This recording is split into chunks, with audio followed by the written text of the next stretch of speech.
what has happened to Russia over the last little while, only about 400 years or so. But we really want to focus in on how God works. And the angels work behind the scenes, and they work over decades, centuries, and millennia.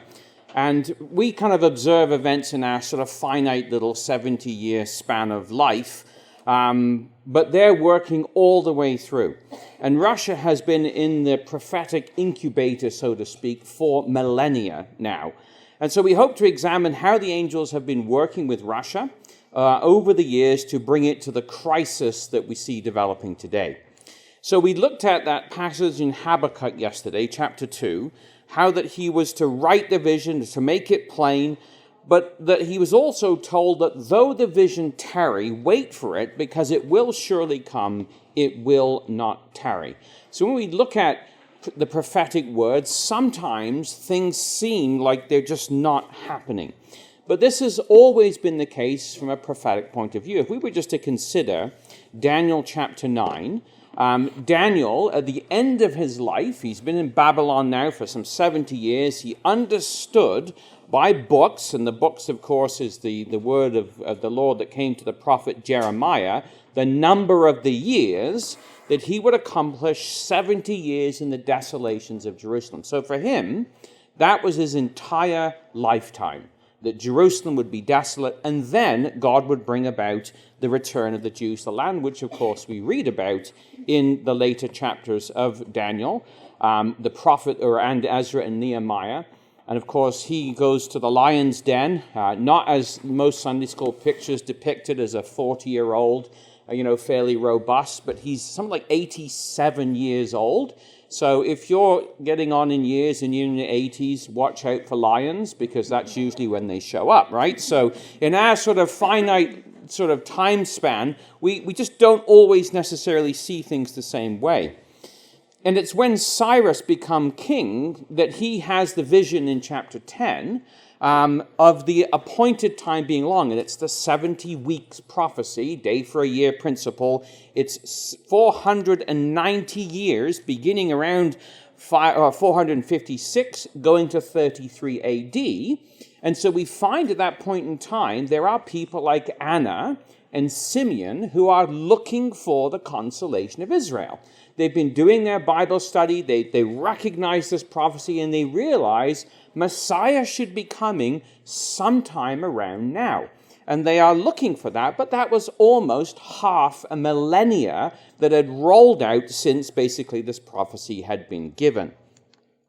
Now we come to the book of Revelation. I just like if you would turn this one up, because it's one that we refer to a fair amount. And this is another part where Russia figures in. So it's Revelation chapter 16. We're fairly familiar with the phrase Armageddon that we'll look at later on. But what we have in Revelation 16, after verse 12, which is the drying up of the river Euphrates, which puts it right into the time period of our community, because of that was my great-grandparents' lifetimes, when it would have been... what was his name? General Allenby and Lawrence of Arabia and all that kind of stuff, pushing the Turks out of the land of Palestine. But in the context of that, in the same sort of couple of 3 or 4 verses, which go back to 1917 and push all the way through all of our lifetimes, we now come to the point where there are 3 unclean spirits, like frogs, that come out of the mouth of, and there's 3 participants here, the dragon, the beast, and the false prophet.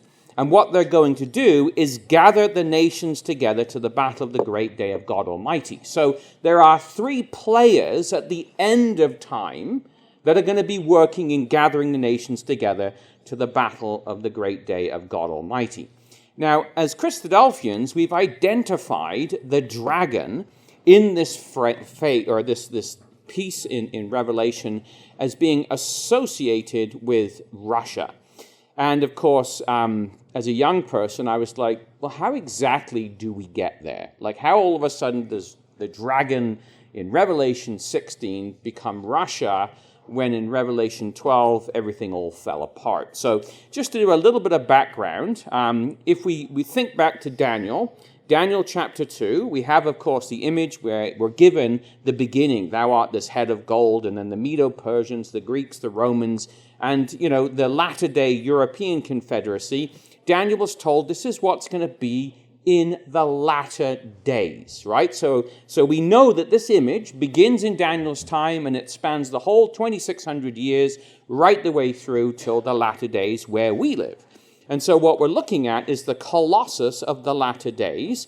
And of course, we know that because he's told, thou sawest till a stone was cut without hands, which smites the image on the feet and breaks the iron, the clay, and breaks them to pieces. The iron, the clay, the brass, the silver, the gold are broken in pieces together, become as chaff as the summer threshing floor, which of course relates to Armageddon, a heap of sheaves and a valley for threshing. And then the kingdom of God is set up. In the days of these kings, the God of heaven will set up a kingdom. So we know this vision goes right the way through from Daniel, and it continues on until our day when we're sitting right on the knife edge of these things. And of course, tied in with this, running parallel, is Daniel's vision in chapter 7, where we have those 4 great beasts that come out of the sea. They're different one from another. And they are 4 kings which will arise out of the earth. And of course, they relate to the Babylonian lion, the Medo-Persian bear, the Grecian leopard, and of course, the 4th Roman beast. And we know this. This is like pretty basic prophetic stuff that you can line them up with the image. And that 4th beast then is given specific characteristics, right? So he's told here that the 4th beast is dreadful and terrible, strong exceedingly, and it has these iron teeth, which of course relate it to the iron legs of the image. But it's a kind of a freaky creature because it has 10 horns, right? So if you wander down to the pasture down there and you start looking around, you won't find very many creatures with 10 horns because that's an anomaly. So when God gives us an anomaly, it's something that helps us identify something. So we come all the way to the book of Revelation. Daniel, of course, is sealed up at the end of Daniel. He's told to go his ways. The words are sealed up. Revelation 4 and 5, the book is unsealed. And there we find this creature arises once again in, of course, the Roman Empire in Revelation chapter 12. Now just turn to Revelation chapter 12 for a minute, if you would, as we kind of connect the dots here between the different pieces. So in Revelation chapter 12, we have this great red dragon he's described now. He's described as dreadful and terrible in the book of Daniel. Now, he's got something different. He's got 7 heads, which we're not going to bother getting into, and 7 crowns. But the 10 horns upon his heads identify him with what was there in Daniel. It's an anomaly. You don't see very many creatures wandering around with 10 horns. And of course, this is the story of the pagan Roman Empire. We think of Julius Caesar murdered by Brutus, right? And it kind of continues on. His general Pompey would go into the land of Israel as it was under the Maccabees, and he would basically take over that land, bring it under Roman rule. You would have Pilate and so on, who would, during the reign of Tiberius, there would be the taxing the people first of all, and then Pilate would be the governor of the land when the Lord Jesus Christ is put to death. And this is the system that would be there at that point in time. Well, when we roll forward to the end of the pagan Roman Empire, around 312, we have, of course, the coming along of Constantine, who, was this general who, his dad was Constantius. He was the emperor in Britain. There was 4 emperors at the time. Diocletian had been the emperor and kind of retired and appointed 4 people to take over, divided the empire up into 4. Constantine's dad was in Britain. Constantine goes to, Britain to hang out with dad. He's there for a bit, and dad dies, so his generals turn around and proclaim him as emperor in the area of the York Minster Cathedral up in York. There's still a statue there today. You can go look at it. And that's where he became emperor. But that's not really the way it was supposed to work. You couldn't just proclaim yourself emperor or have your men do that. So the other emperors basically decided they weren't going to put up with this, and Constantine was in battle then against the other Roman emperors. And of course, like anybody, he's looking for the upper hand. So what he did was he turned around and on his way to Italy, to Rome, he said he had this great vision, and he saw the labarum, actually, is what it originally was in the sky, the PX, as we would kind of see it, the Chi Roi, and it said, in this sign conquer, right? And this is the painting that depicts that as he went there. And if we ever wonder about the validity of this dream, he'd had another one earlier on where Apollo had appeared to him and said, oh, you're going to win this battle. So he kind of used these sort of like things to kind of get the troops behind him. He was a great sort of like, how would you call it, politician who knew how to play the audience. And so that's what he did. So in this sign conquer, but in Revelation 12, it describes for us this battle. There was the woman, which signifies the ecclesia in an apostate state. She brings forth a man-child who's to rule the nations with a rod of iron. He's caught up to the political heavens. This is Constantine, who actually was the son of a pagan Roman emperor, and also a Christian mother who came from Nice. And so he ascends up to heaven, and basically there's war in heavens that describes Michael, who, like El, the pretender, is fighting with his angels against the dragon and his angels. So you've got two great political forces duking it out. And basically, of course, the dragon is cast out. He's also called the devil and Satan, who deceives the whole world. And he has been the persecutor of the Christians to this point in time. Well, Constantine played the audience. He turned around and said, well, he would be the champion of the Christians. And what that immediately gave him amongst the apostate Christians of the day was a network of spies throughout the entire pagan Roman Empire. Because, he could, reach into this little community and they would feed him news as to where the armies were and all this kind of stuff, because they were quite happy to see the pagan Romans done away with. And so he actually saw himself as the fulfillment of Revelation chapter 12. He writes a letter to Bishop Eusebius, and this is what he has to say. He says, that dragon, referring to the pagan Roman Empire, having been deposed from governance of affairs by God's providence, he says, now that liberty is restored, the dragon driven from the administration of public affairs by providence of the supreme deity, and of course, our instrumentality, we trust that all can see the efficacy of the divine power. So he saw himself as the fulfillment of this, and at the time they struck coins where the Chi Roi, the PX, or XP if you're a Windows person, was basically victorious over the dragon. And so that's the way they looked at it. And this little symbol becomes kind of important, a little hard to see on the screen, but this is the Arch of Constantine in Rome. And you can see there that there's the dragon that was basically, or maybe you can almost make it out. So there's a dragon right here, basically, that they carried as their standard. And it was in several things, also called the Draco. So on some of their coins, you had the Roman dragon. But most famously would be the rider on the horse slaying the dragon. Now, this passed into folklore. We read about it in the British. Of course, it was St. George fighting the dragon, and, Britain tends to take all those things and make them their own anyway. But so you have this sort of story of the slaying of the dragon. But that was something that was the Byzantine emperors took on as a symbol of their divine right, because they had begun, as far as they were concerned, Christ's kingdom. Because they had deposed the dragon. They were now the rulers of the world, and a rotten lot they were, but nonetheless, that's the way they saw themselves. So as the empire was divided by Constantine into its two sides, he moved the capital, as we know, to Byzantium. The Western Roman Empire would continue till about 476, when it would be deposed by Odoacer and the Goths. And the eastern side of the empire would continue on almost a millennia further on, when Muhammad II and the Ottoman Turks would come along and depose Constantinople and set up, what would later be called Istanbul. So when you look at that last little part of history, and you say, well, how do we get this dragon then that was thrown out of heaven back at the time of, Revelation 12, now back in Revelation chapter 16? So there is a story behind this. There was Manuel II Palaeologus, right? So he's the third last of the Byzantine emperors.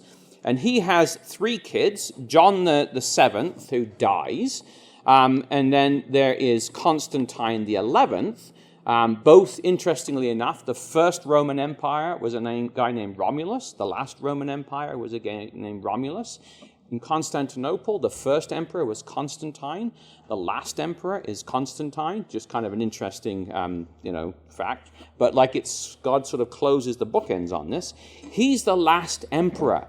But like, Prince William, right, there is always the spare heir, Harry. And we have Thomas Palaeologus, who's the spare heir. Now, his consolation prize is that he has given rule over an area, I think it was called Morova at the time. We would know it as Greece. And he had a daughter, a woman named Zoe Palaeologus, right? So, along comes Muhammad II, and he deposes Constantine, and Zoe and Thomas run off to Rome, carrying with them the crown of the Byzantine emperors and the ivory throne of the Byzantine Empire to Rome with them. So they go to Rome. They're Eastern Orthodox as far as their religion goes.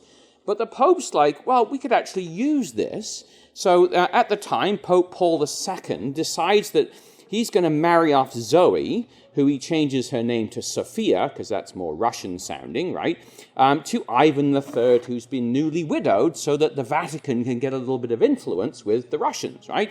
So they have a son, Vasily. Actually, I should mention that she takes with her the crown and the throne and the title of Tsar, or Caesar, which has now become Tsar. And Ivan actually takes on that title, although it's kind of just a symbolic name for a little bit. They have a son named Vasily, and his son is Ivan IV, right, who you would know better as Ivan the Terrible. Now, Ivan IV was too young to reign when his dad died. So there's a regency set up for a while, and Russia was ruled by boyars at the time. Now, we call them today oligarchs. So these are the guys with the money, right? They're the family, but they're way extended family. So it'd be like if James pegged it, it doesn't necessarily mean that Joseph becomes emperor. I could turn around and say, well, I could be emperor too, or Ben could be emperor, or whoever, right? Whatever in the family extended out. It could even be my cousin Stephen or Daniel or whoever. You could go even further out, and they could all claim emperorship because they're from the overall big family going back multiple generations. So Ivan was like, well, this doesn't work for me. I can't have Uncle Boris or whoever coming along and saying that he's going to be emperor now. So he thought, well, I've got to work an angle. And his angle was, well, Mom was, or Grandma, was exactly the daughter of the last Tsar, in theory, because it would have passed on to him, even though he was never really the Tsar. But he had the crown, and the title was there. So what he turned around was, he says, I'm going to take the title of Tsar, make it now official, and I'm just not one of the relis who gets to be on the throne. I'm actually the descendant of the Byzantine emperors. You will now address me as Tsar or Caesar. And so consequently, he becomes the dragon power, because he takes that military power of Rome, which was there in Byzantium, and adopts all that to himself, and takes on the two-headed dragon, the two-headed eagle, I should say, which is depicted here as the symbol of imperial Russia now. And you'll notice on the breast of this dragon, on the shield, is the warrior who is killing the dragon, right? So it's the rider on the horse slaying the dragon. And that you can still see in the Moscow train station. It's there today, the rider slaying the dragon. So they took all this insignia and said, that's us, right? And that's how he kind of got around all of this. And of course, when the emperors came along, this was their flag, the imperial flag of the Tsars. And you can see again in this, the two-headed eagle from Byzantium, looking east and west, and also the rider on the horse slaying the dragon, which goes right the way back to Constantine, who saw himself as the fulfillment of that. Well, we had the Soviet Union. Putin comes back, does away with hammer and sickle, reinstates the flag actually of Peter the Great, and the official imperial flag once again has the rider on the horse slaying the dragon. So you can see how that the emblem of the Tsars has been reinstituted back into Russia. Now, as you look at that and you say, well, the picture we have leading up to Revelation, then just to kind of summarize this, we had the dragon power that was in, Constantinople, fighting against Constantine. He's the beast of the sea, Revelation chapter 13. And of course, it lasts for a period of time, and then the beast of the sea is changed to the beast of the earth. And Muhammad II kicks out the dragon, which ends up in Russia. And then we have, of course, Napoleon comes along, and he gets rid of the beast of the earth. And then there's the Wellington and his welly boot that comes along and boots Napoleon out, right? And that's where we get our welly boots from.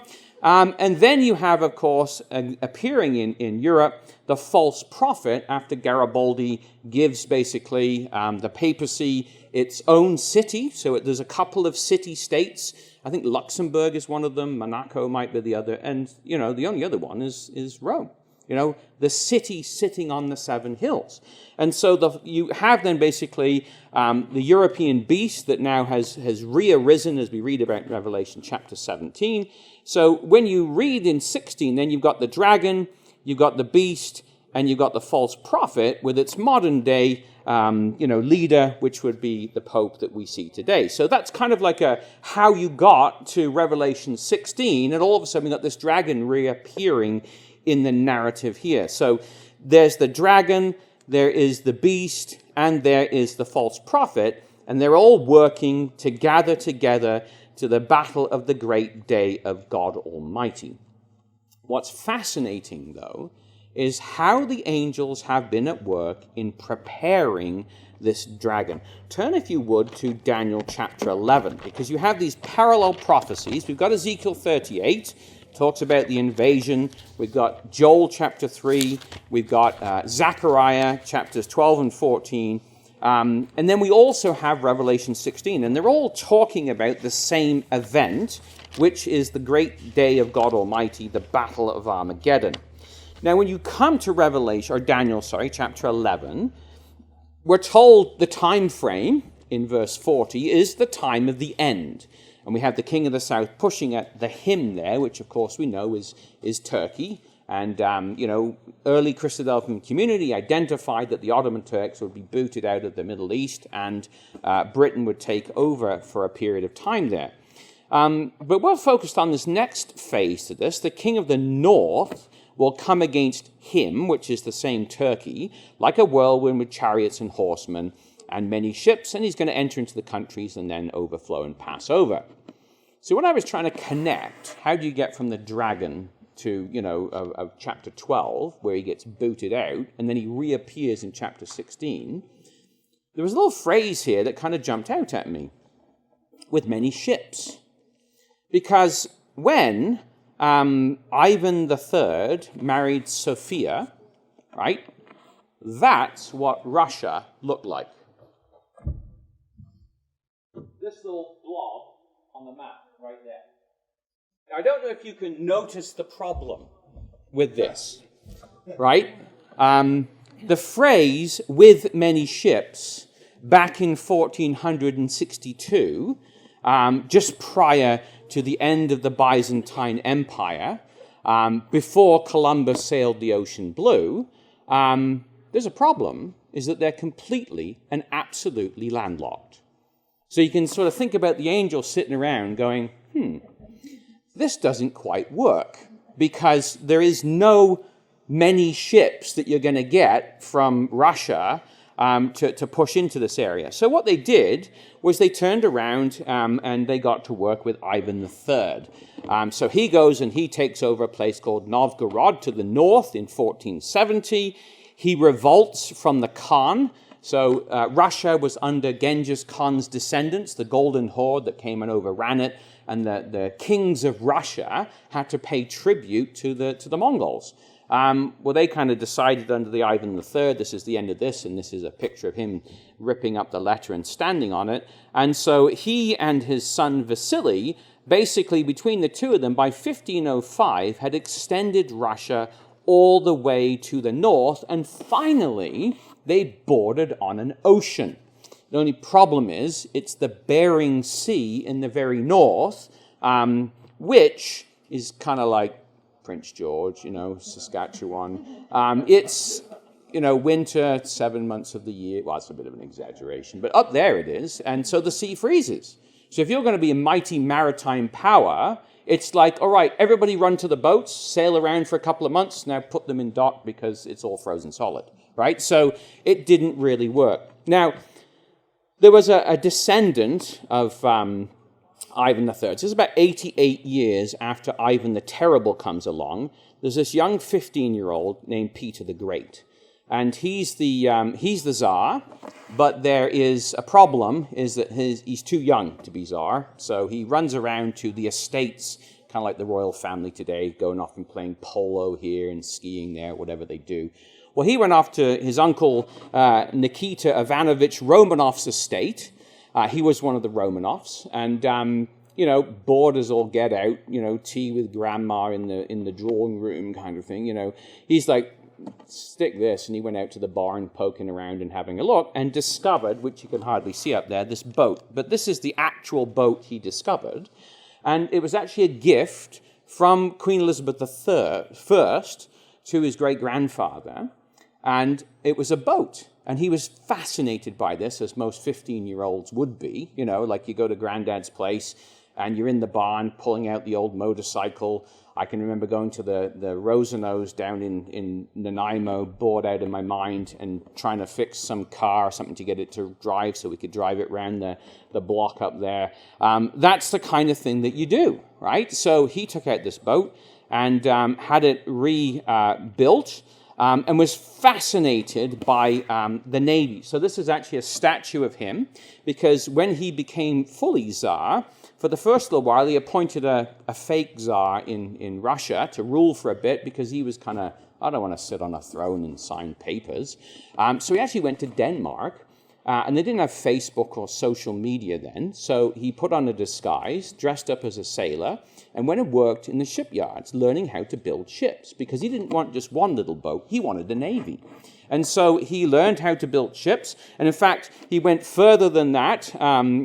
He learned how to build a whole fleet. So before he came to be Tsar, there was no Russian navy whatsoever. Nothing, not one boat, other than a few merchant ships that would come in and trade with them. After he leaves, it's a completely massive Russian naval power. He actually also went to England, and rather than sit with the royal court and sip tea with the Queen or King, well, actually it was the King at the time, it was William of Orange who was king, but he went there and spent 105 days studying English shipbuilding. And he went to the docks again, disguised, worked with, hammer and saw and whatever, built ships. And so he had great, thick, calloused hands.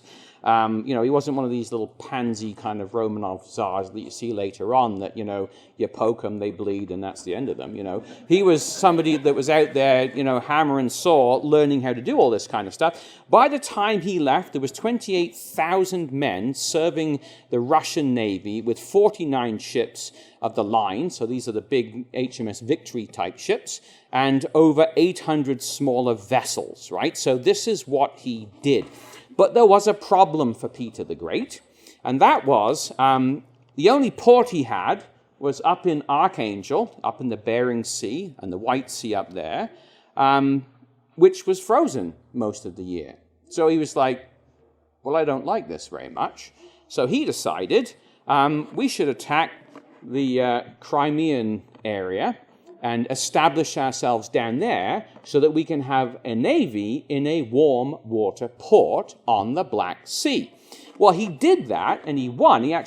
One of their ships went right down to Constantinople. The ruler of Constantinople was absolutely terrified that a Russian ship had showed up down there.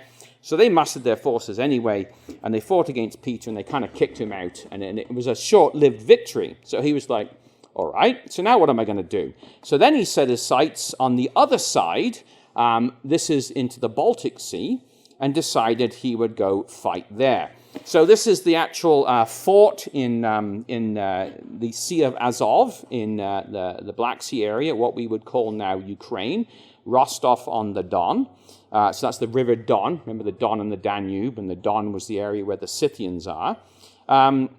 So he fought there and took it for a while, but then they lost. So then he turned around and set his sights against the Swedes, which were a massive naval power of the time. So this is around the 1700s. And they fought over the next 20-something years. It's called the 20 Years' War. And this is a picture of the Battle of Gangut in 1714. And what Peter said was, look, we don't have these massive ships, right? So he fought very traditionally. You know, this is how wars are fought, right? And he's like, well, we can't fight wars, we don't have big ships like that. So what he did was he sent all his sailors down to the Mediterranean. They learned how to build Roman galleys, actually is the equivalent of what they were, that they could row. So they made all these Roman galleys, and they went out to the Swedes, who had their big ships of the line, and kind of teased them and fired a few shots at them. So the Swedes, with their great big navy, chased them into this little port, or this little harbor, where there's no wind. So all of a sudden, these great big giant ships are sitting ducks. And they sent his 90-some little rowing ships, and they literally just ran up against the side of the Swedish ships, overran them, and guess what? He now had a big navy with ships of the line. So, like, he took over the whole thing. In fact, he even gave one of the Swedish the admiral and said, do you want to run part of our navy? And the guy's like, well, I'm kind of out of work, so I guess. You know, so this is kind of the way that these things happen. And this is a picture of St. Petersburg that he took off of the coast of what would be now Russia, and one of those replica ships of what was in the day. And of course, on this marsh there, he built on the river Neva, opening to the Gulf of Finland and the Baltic Sea. He basically built this whole naval empire. And so Peter the Great, like all czars, eventually, expired and died. But he had this will. Now, there's a big, historical thing about Peter's will. It's actually, Brother Thomas quotes it in Eureka. But people have sort of since said, well, it's a forgery, it's a fake, and whatever. And that might be. I was reading this one historian who said, yeah, it could be, but it's actually the policy of Russia, and has been for the last several hundred years, because what he told them to do was, if in fact he did, but nonetheless this is what it said, is constantly extend yourself along the shores of the Baltic and the borders of the Euxine or the Black Sea, which is exactly what they've done. And then he says, do all your power to approach closely to Constantinople. And then he says, establish dockyards in the Black Sea, which they've done. Gradually obtain command of this sea, as well as the Baltic, which they've also done. And then turn around, he says, and try and get rid of the Persian emperor, which they've done. Reestablish yourselves in the Levant, which is Palestine, right? By means of Syria, which they've also done. And then the other one was get the Turks out of Europe, which has happened. And if we can do all that, then Russia can be a great power. So, forgery or not, it's exactly what they've done over the last several hundred years. Now, fascinating as all of that is, he was followed by a rather formidable woman, Catherine the Great, a few years on, about 37 years after he died. And she decided, we've got to keep going with Peter's policy. And during her reign, Russia extended its borders southward and westward, absorbing New Russia, which you know as the Ukraine, and basically down to the Black Sea and the Crimea, and the northern Caucasus, basically Belarus and this whole area. And about 200,000 square miles, or since we're in Canada, 520,000 square kilometers, were absorbed into the Russian Empire. And she had this crown made, which has two halves. signifying the two halves of the Russian Empire. And I didn't make this up. Well, you can't really read it, but there's she basically, you can go Wikipedia and look it up and tell you what does all this mean. Two halves of the Roman Empire is what the crown represents. That's the same crown that Putin decided to put back on the flag of Russia. So, political cartoons of the day. Here is Catherine the Great, and she's not just interested in the Crimea, she's going to go down beyond Constantinople, but she was the one in 1776, 83, so this is contemporary if you're an American historian. The War of Independence, the Declaration of Independence was 1776. The War of Independence ended in 1783, and that same year was the year that Catherine the Great took the Crimea, and basically it's been Russia's warm water port ever since. So the angels have been working with these events all through history as these things have unfolded.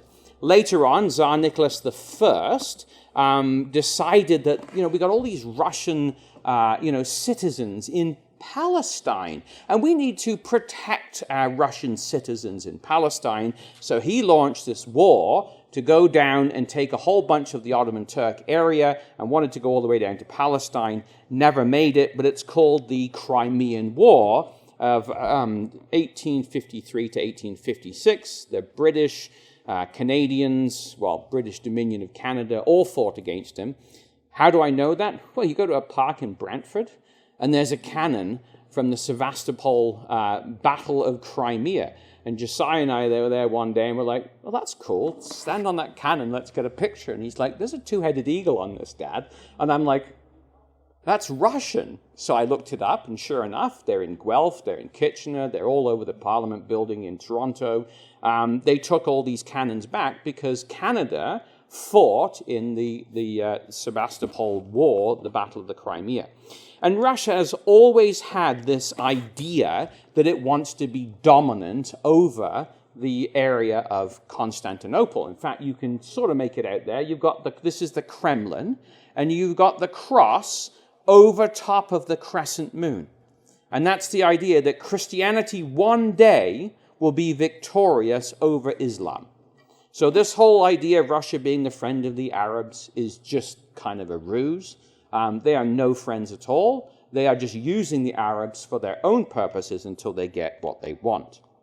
So when you look at this, and this has been sort of Russia during the past 400 years as they've gone through all of this, Brother Thomas wrote years ago, the future movements of Russia are notable signs of the times because they're predicted in the scriptures of truth. The Russian autocracy in its plenitude on the verge of dissolution is the image of Nebuchadnezzar standing upon the mountains of Israel, ready to be smitten by the stone, picking up Revelation and other prophecies. When Russia makes its grand move for the building up of the image empire, then let the reader know the end of all things at present constituted is at hand.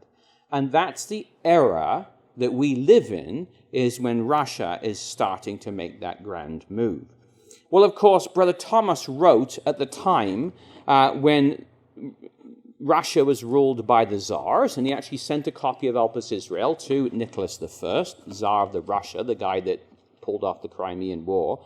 Actually, he kind of lost, and lost all the territory he took from the Turks, but they gave him back Sevastopol, so he was able to hold on to that.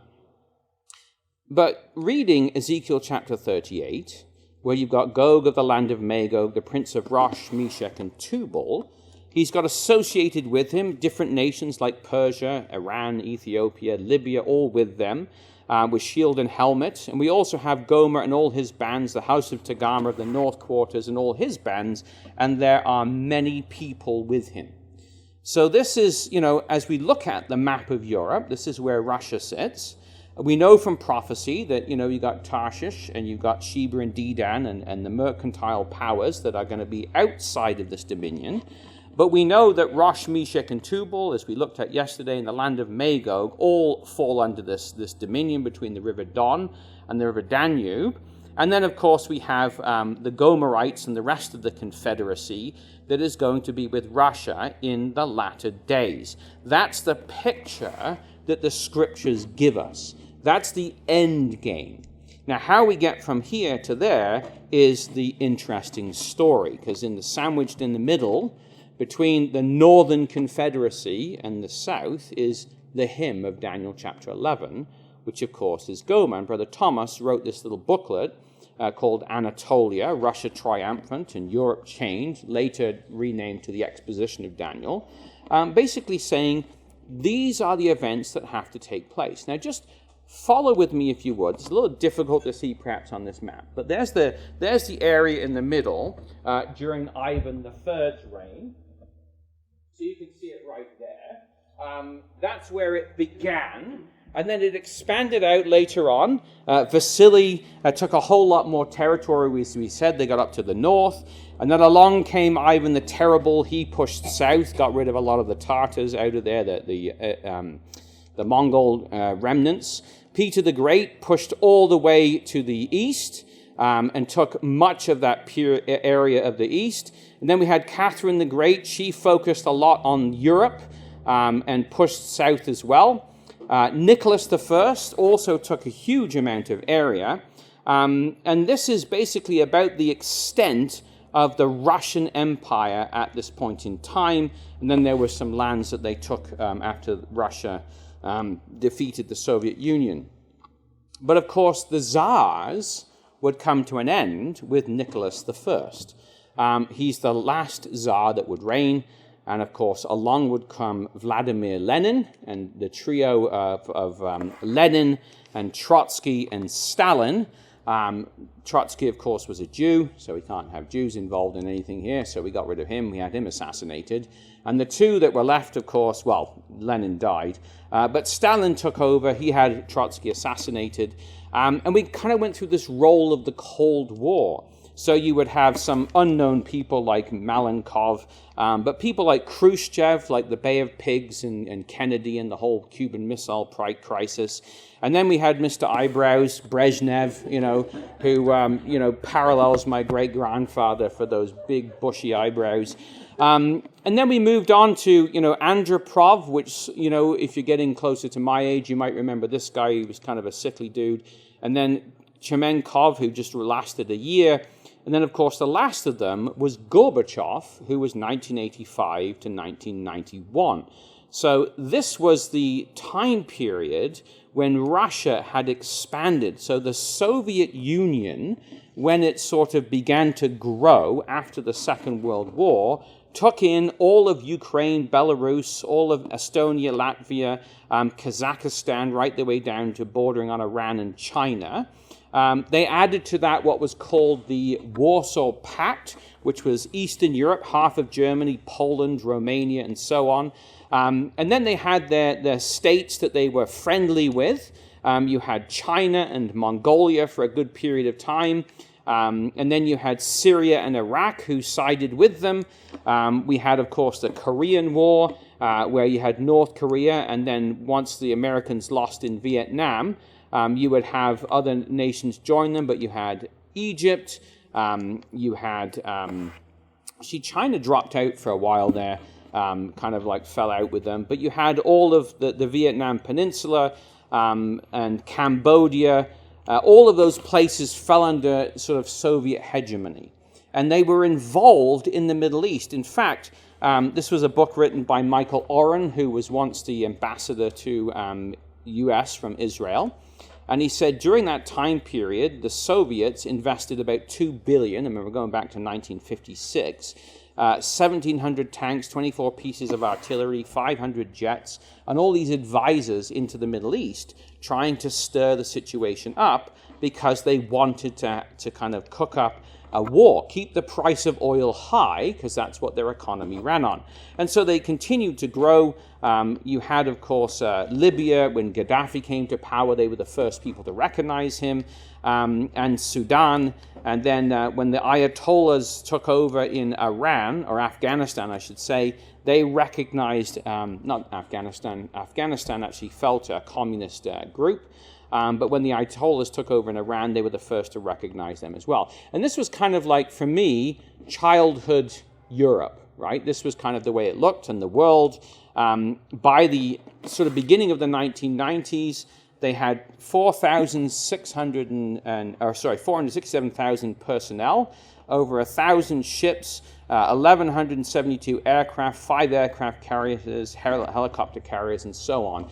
And moving to Prince George, of course, there was Baldy Hughes Air Force Base, which was part of NORAD and the LRR, the Long Range Radar Line. And I can still remember, when we first moved there, they would trial the big speakers, put the sound off to make sure that they all worked. And I had friends at school who had nuclear shelters in their yards, and this was kind of the way it was. It was a terrifying time. In fact, there was films, The Red Dawn, Russians invading America, the day after the whole idea of the apocalyptic bombs going off, nuclear war, and that was the picture that we basically had. That's what I grew up with, in the early years of my teenage years. In fact, when I met Kevin Skinner, Kevin I still have his atlas. He gave me this atlas, and he'd drawn circles around where all the nuclear bombs were expected to land, and he had his escape route. This is where I'm going to go live, if this takes place, And I was like, guess what, Kevin? It's never going to happen, because, God is not going to allow the planet to be turned into a glass parking lot. It's going to be something different that's going to go on. But that was the world we lived in. That was the way it was back then. Now, then, sort of like when I came to later years in school, like 1989, the whole world turned on its head. And just come, if you would, to Ezekiel 38, because there's this little verse in there that is somewhat helpful when we look at this situation. So Ezekiel 38, he says there in verse 4, talking about this great confederacy, I'm going to turn you back and put hooks in your jaws. And it's then, he says, I'm going to bring you forth. Right? And the word there, to turn back, is literally the idea of to restore, to lead away, to turn around, to apostatize is the idea. So it's a complete turning around of direction. And back in the day, 1970, at the height of the Cold War, Graham Pierce read that little passage and he said, look, it's possible that the presence of the Tarshish powers in the land at the time will bring about some great power stability, because there's this phrase that is used twice in Ezekiel 38 and 39 that may have some bearing on this. I will turn thee back, which suggests there has been an arresting of God's progress and a driving back in order that he can be turned around and brought forth. And he says it might be that it's during this temporary reversal of Gog's progress the land is able to dwell safely and at rest. Now, that was penned when the height, just after the Bay of Pigs, just after the Cuban Missile Crisis, 1970, the world is just absolutely on edge, waiting for nuclear war. And so he wrote that at the same time, we could expect a large-scale reorientation of strategic positions, Britain and the US going down into the Middle East, because they'd left in the 70s. And at the same time, relationships with the Arabs changing as well. So, back in 1978 or 9, we started to see this kind of thing happen. We had Sadat, who kicked the Soviets out of Egypt, sign a peace agreement with Menachem Begin, the former leader of the Irgun, who blew up the King David Hotel in Jerusalem, sign a peace agreement with President Jimmy Carter. And so Russia, all of a sudden, the great Soviet Union wasn't such a great state anymore. And Mr. Eyebrows, Brezhnev, went into Afghanistan because it looked like the Soviet government in Afghanistan was losing. And so it became their Vietnam, and they were there for about 10 years. And of course, the CIA joined in and supported the Mujahideen, guys like Osama bin Laden, funding them to fight against the Soviets. And bin Laden was the son of a wealthy Arabian family. His father was from Yemen and his mother was from Syria. And he joined this struggle and would become the guy that would bankroll the whole thing over the years. But when you look back at Russia, here's Gorbachev, and he starts signing these peace agreements with Reagan, peace agreements with the British, Margaret Thatcher. He goes and he visits the Pope. And at the same time, the Pope is working with La Clemenza in Poland to bring about the Solidarity movement. And we saw in 1989 the fall of the Berlin Wall. In fact, we were just about to write our history exam for grade 12, and we were told, okay, forget everything that's happened in the last year. Go back to sort of 1987 and answer all the questions according to what happened then, because if you sign up with what's happened today, you're going to fail your exam, because this is modern history, and the textbooks you've been learning from are all ancient history, so or certainly seem like it. So the USSR passed into history in 1991, and here's Yeltsin with the other leaders of the Soviet Union, Belarus and Yugoslavia, signing basically, or not Yugoslavia, Ukraine, signing this agreement where they would become part of the Commonwealth of Independent States. And so very quickly, this great Soviet Union that we all lived in fear and dread of, it just collapsed. So they pulled out of Afghanistan, and then you had Eastern Europe just collapse, the whole West, the Berlin Wall and that whole communist bloc. And then the Soviet Union itself in 1991, Christmas Day, Gorbachev resigns. It collapses, and then all of its relationships with all its client states all collapsed as well. And so the bear then went into this period of hibernation. And, I remember at the time lots of people saying, we can't do talks on Russia anymore because it's done, right? You've got it all wrong. There's no way Russia is this great empire that we read about. It's finished. But it was during that period of time that, of course, Saddam Hussein now decides, right, since there's no big boys on the block, there's neither America or Russia in the Middle East, we're going to go and take Kuwait. And we had the first Gulf War, which immediately meant that the nations like Canada, who were taking their planes out of Europe and flying them back to Canada, rerouted them because they were no longer needed to fight the Warsaw Pact, and they sent them down into the Middle East. And so we had all these bases popping up in the Middle East, and the whole of the Arabian Peninsula came under the control of the King of the South. Now, the Bible goes on to say, like the picture, so this is part of the picture, but the picture is that Europe, never mind NATO, it has to go at some point in time as well, because the King of the North has to be sovereign over all of these areas. And just as Brother Graham said, looking at this and sort of thinking about it, it was the time period, basically, when you would have great peace agreements. This is Rabin with Yasser Arafat in 1993, a fake peace, as it's been called since. But then you had, of course, Rabin as well with the King of Jordan, Hussein. And this all happened during the Yeltsin years. And, of course, we've seen that continue on even this last couple of years, 2020, crazy man Trump, you had your Abraham Accords, of all things to call them, United Arab Emirates and Bahrain, and then later on adding to this Sudan in October, Morocco November, and Oman in February of the following year, and it's just continued. So this whole big disruption on the global affairs has allowed for these types of events to take place. But meanwhile, back in Russia, the drunken Yeltsin, if you remember, the guy couldn't even get a statement out and he was stuttering over his words and falling asleep and so on, was replaced by this absolute nobody, some pencil neck named Vladimir Putin. And everybody's like, who is this guy? He's some bureaucrat from St. Petersburg. And of course, he didn't even have a party at the time.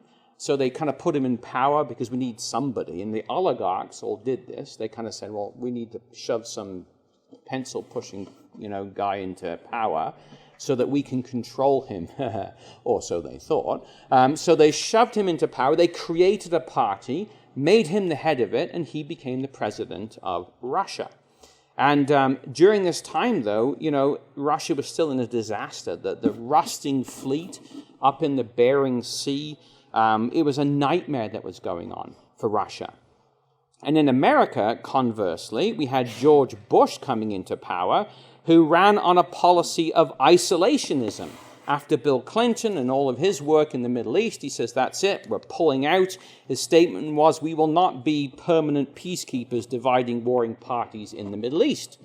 Or so he thought, until, of course, 9/11, and then America is back big time into the Middle East. And you can see how people in power think they're going to go one direction, and the angels redirect them back into another direction.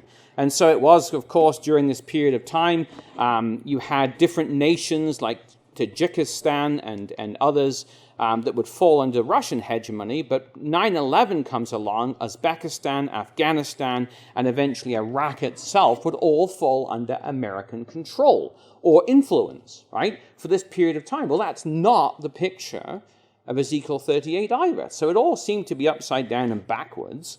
I don't know if you remember this one, but this was back in 2000. The Russian submarine, the Kursk, went out into the Bering Sea, and there was an explosion on board, and all the sailors were trapped. And Putin, absolutely kind of blew it with this. This was his first big test. He'd only come to power in December. He'd only become president, I think it was like March or something like that. And his first big test, he absolutely blew it because he basically, tried to cover this thing up. They wouldn't there was Norwegians and British who had ships in the area with little subs that could go down and help them out, wouldn't let them do it. And a lot of people, again, said, see, proof positive that Russia's finished. And I remember at the time thinking, all right, so if Russia's finished, why are they taking nuclear submarines out for little patrols, into the oceans of the world? And of course, what Putin was doing was restarting that whole machine. He was re-beginning all of these things because his vision was to rebuild Russia. And that's what we're going to look at, God willing, tomorrow in our class. But I just want you to remember some of the principles of prophetic interpretation. When it comes to prophecy, it doesn't matter what you see right now. It's irrelevant. What matters is what God has said about the future, because he declares the end from the beginning, and from ancient times the things that are not yet done, saying, my counsel shall stand, and I will do all my pleasure. I have spoken it, he says, I will bring it to pass. I have purposed it, I will do it. And what we've seen since 2000 is that. What seemed like a complete disaster, it's done, it's finished. You can go back to the economists of the day and Time magazine all telling you Russia's finished. And they ain't so finished after all, as we've sort of recognized, because even though it might tarry, as we read in Ezekiel, wait for it because it's going to come. It's going to happen. And so we have to have the faith of Abraham, as we read about, that he was strong in faith, staggered not at what God had said, but gave glory to God, being fully persuaded that what God had promised he was actually able to perform. And therefore, it was imputed to him for righteousness. So tomorrow, we've been looking today at how the angels have been at work with this nation over 400 years, took them from a landlocked nation, turned them into a mighty sea power, and then how they just collapsed based on the fact of Ezekiel 38. Tomorrow, God willing, we will take a look at how God is now bringing about what he's talked about in Revelation and Ezekiel and Daniel and Zechariah and Joel in gathering the nations to Armageddon.